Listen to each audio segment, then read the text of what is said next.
تایلەند ڤیزای درێژخایەن دەبەخشێت. بانگێژنامەی تایبەت دەدەن بەو کەسانەی لە تۆڕە کۆمەڵاتیەکان بەناوبانگن و فۆلۆوەرسیان زۆرە.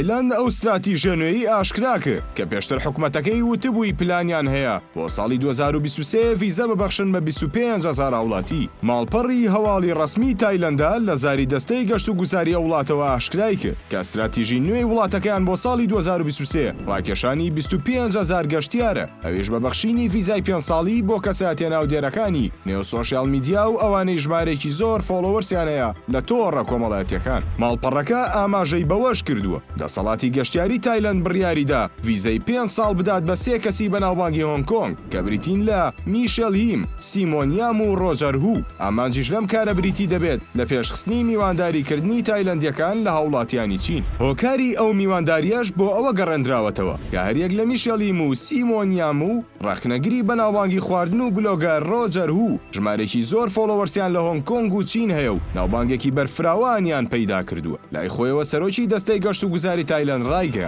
ئەو کەساتیە ناودارانەی پێشتر ئاماژەیان پێکراوە بۆ بەدەستێنانی ئەو ڤیزانە هەڵبژێردران بەهۆی پاڵپشتی و بەشداریکردنی کاریگەریان لە گەشتیاری تایلەند. پێشتریش میدیاکانی تایلەند ئاماژەیان بۆ ئەوە کردبوو کە دەسەڵاتدارانی وڵاتەکەیان پلانیان هەیە لە ساڵی 2023 میوانداری 25 میلیۆن گەشتیار بکەن. ئەی ئێوە بەشی ئەوە فۆلۆوەرسان هەیە ڤیزای خۆڕایی 5 ساڵی تایلەند وەربگرن؟